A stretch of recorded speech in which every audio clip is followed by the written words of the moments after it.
Pada suatu hari, Yonatan bin Saul berkata kepada bujang pembawa senjatanya, "Mari kita menyeberang ke dekat pasukan pengawal orang Filistin yang di sebelah sana." Tetapi tidak diberitahukannya hal itu kepada ayahnya. Adapun Saul duduk di ujung Gibea di bawah pohon delima yang di Migron.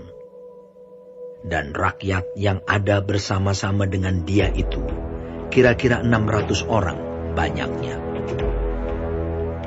Ahia, anak Ahitub, saudara Ikabod, anak Pinehas, anak Eli, imam Tuhan di Silo. Dialah yang memakai baju efod pada waktu itu. Tetapi rakyat tidak tahu tentang perginya Yonatan itu. Di antara pelintasan-pelintasan bukit yang dicoba Yonatan menyeberanginya ke arah pasukan pengawal orang Filistin, ada ujung bukit batu di sebelah sini dan ada ujung bukit batu di sebelah sana. Yang satu bernama Bozez, yang lain bernama Sene. Ujung yang satu berdiri di sebelah utara di tentangan Mikmas, yang lain di sebelah selatan di tentangan Geba. Berkatalah Yonatan kepada bujang pembawa senjatanya itu, "Mari kita menyeberang ke dekat pasukan pengawal orang-orang yang tidak bersunat ini. Mungkin Tuhan akan bertindak untuk kita, sebab bagi Tuhan tidak sukar untuk menolong, baik dengan banyak orang maupun dengan sedikit orang." Lalu jawab pembawa senjatanya itu kepadanya, "Lakukanlah niat hatimu itu. Sungguh, aku sepakat," kata Yonatan. "Perhatikan, kita menyeberang ke dekat orang-orang itu dan memperlihatkan diri kita kepada mereka. Apabila kata mereka kepada kita begini, 'Berhentilah sampai kami datang padamu,' maka kita tinggal berdiri di tempat kita dan tidak naik mendapatkan mereka. Tetapi apabila kata mereka begini, 'Naiklah kemari,' maka kita akan naik. Sebab kalau demikian, Tuhan telah menyerahkan mereka ke dalam tangan kita. Itulah tandanya bagi kita." Ketika mereka keduanya memperlihatkan diri kepada pasukan pengawal orang Filistin, berkatalah orang Filistin itu, "Lihat, orang-orang Ibrani keluar dari lubang-lubang tempat mereka bersembunyi." Orang-orang dari pasukan pengawal itu berseru kepada Yonatan dan pembawa senjatanya. Katanya, "Naiklah kemari, maka kami akan menghajar kamu." Lalu kata Yonatan kepada pembawa senjatanya, "Naiklah mengikuti aku, sebab Tuhan telah menyerahkan mereka ke dalam tangan orang Israel." Maka naiklah Yonatan merangkak ke atas dengan diikuti oleh pembawa senjatanya. Orang-orang itu tewas terparang oleh Yonatan, sedang pembawa senjatanya membunuh mereka dari belakangnya. Kekalahan yang pertama ini yang ditimbulkan Yonatan dan pembawa senjatanya itu besarnya kira-kira 20 orang dalam jarak kira-kira setengah alur dari sepembajakan ladang. Lalu timbullah kegentaran di perkemahan, di padang, dan di antara seluruh rakyat. Juga pasukan pengawal dan penjarah-penjarah itu gentar, dan bumi gemetar, sehingga menjadi kegentaran yang dari Allah. Ketika peninjau-peninjau Saul di Gibea Benyamin melihat hal itu, dan sesungguhnya orang ramai seperti ombak berjalan ke sana kemari, berkatalah Saul kepada tentara yang bersama-sama dengan dia itu, "Periksalah barisan, dan lihatlah siapa yang pergi daripada kita." Mereka memeriksa barisan, dan ternyata Yonatan dan pembawa senjatanya tidak ada. Lalu kata Saul kepada Ahia, "Bawalah baju efod kemari." Karena pada waktu itu dialah yang memakai baju efod di antara orang Israel. Tetapi sedang Saul berbicara kepada imam itu, maka kian lama kian bertambahlah keributan di perkemahan orang Filistin. Sehingga Saul berkata pula kepada imam itu, "Biarlah." Kemudian berkumpullah Saul dan seluruh rakyat yang bersama-sama dengan dia itu. Dan ketika mereka sampai ke tempat pertempuran, tampaklah setiap orang menikam temannya dengan pedang. Suatu huru-hara yang sangat besar. Lagi pula orang-orang Ibrani yang telah lama tinggal pada orang Filistin dan yang telah ikut maju dalam tentara mereka. Mereka juga berbalik untuk bergabung dengan orang-orang Israel yang ada bersama-sama dengan Saul dan Yonatan. Bahkan ketika semua orang Israel yang telah bersembunyi di pegunungan Efraim mendengar bahwa orang Filistin telah lari, orang-orang itu pun bergabung dengan mereka dalam pertempuran. Demikianlah Tuhan menyelamatkan orang Israel pada hari itu. Pertempuran itu meluas sampai lewat Bet Awen. Ketika orang-orang Israel terdesak pada hari itu, Saul menyuruh rakyat mengucapkan kutuk. Katanya, Terkutuklah orang yang memakan sesuatu sebelum matahari terbenam, dan sebelum aku membalas dendam terhadap musuhku. sebab itu tidak ada seorang pun dari rakyat yang memakan sesuatu. Dan seluruh orang itu sampailah ke suatu hutan, dan di sana ada madu di tanah. Ketika rakyat sampai ke hutan itu, tampaklah ada di sana madu meleleh, tetapi tidak ada seorang pun yang mencedoknya ke mulutnya dengan tangan, sebab rakyat takut kepada sumpah itu. Tetapi Yonatan tidak mendengar bahwa ayahnya telah menyuruh rakyat bersumpah. Ia mengulurkan tongkat yang ada di tangannya dan mencelupkan ujungnya ke dalam sarang madu.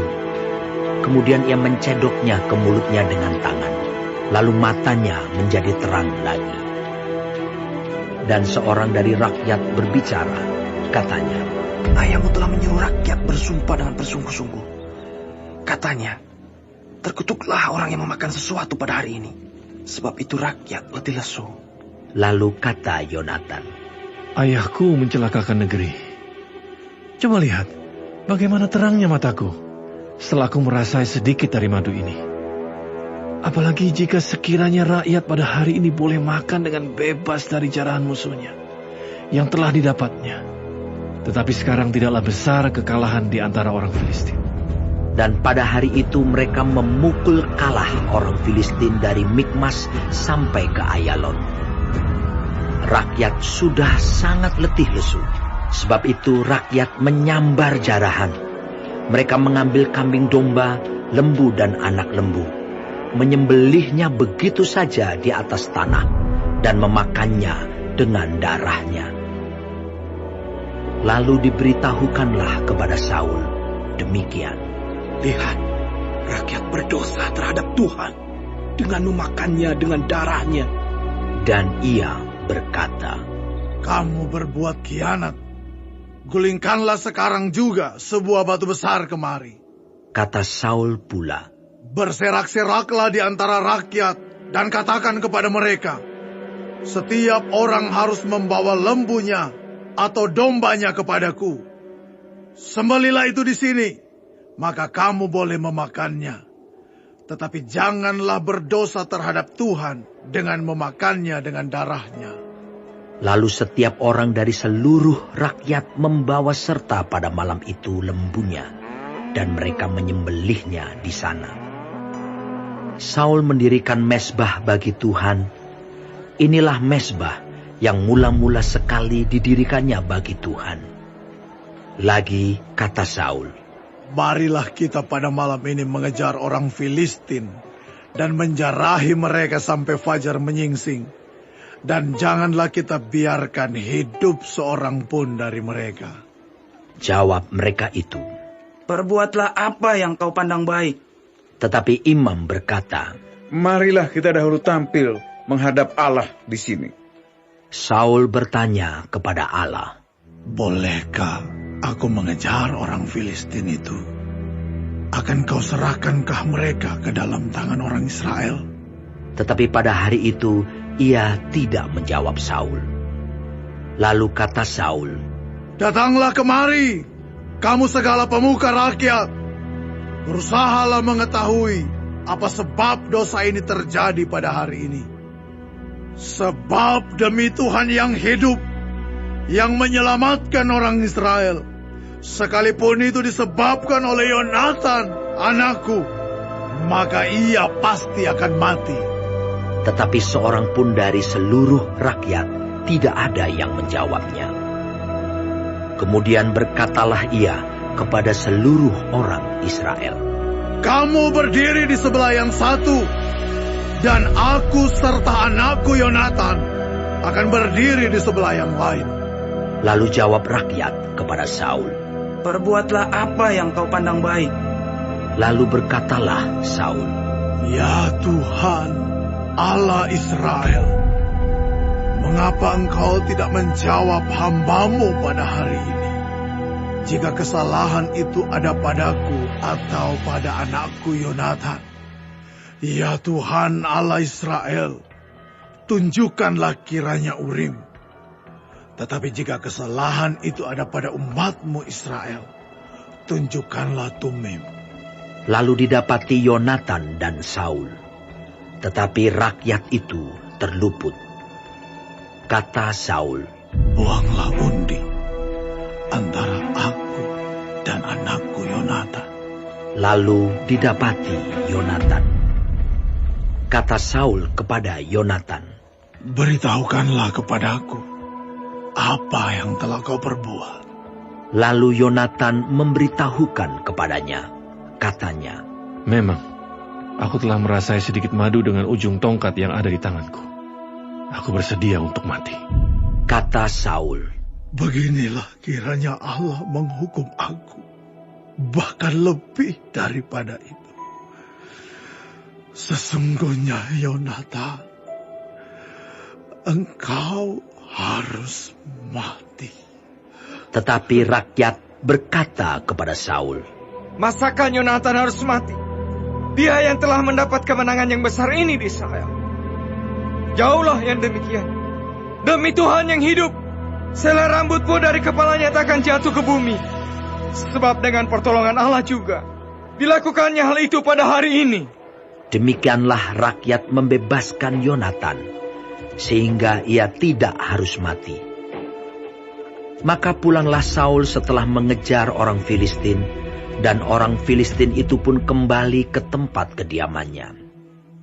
Setelah Saul mendapat jabatan raja atas Israel, maka berperanglah ia ke segala penjuru melawan segala musuhnya, melawan Moab, Bani Amon, Edom, raja-raja negeri Zoba, dan orang Filistin. Dan kemanapun ia pergi, ia selalu mendapat kemenangan. Ia melakukan perbuatan-perbuatan yang gagah perkasa, memukul kalah orang Amalek, dan melepaskan Israel dari tangan orang-orang yang merampasi mereka. Anak-anak lelaki Saul ialah Yonatan, Yiswi, dan Malkisua.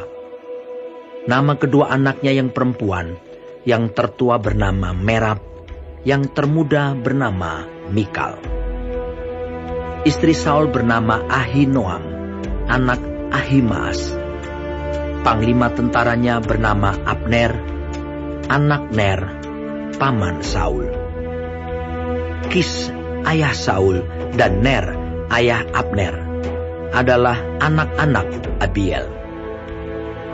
Hebat peperangan melawan orang Filistin selama zaman Saul. Dan semua pahlawan dan orang gagah perkasa yang dilihat Saul, dikumpulkannya kepadanya.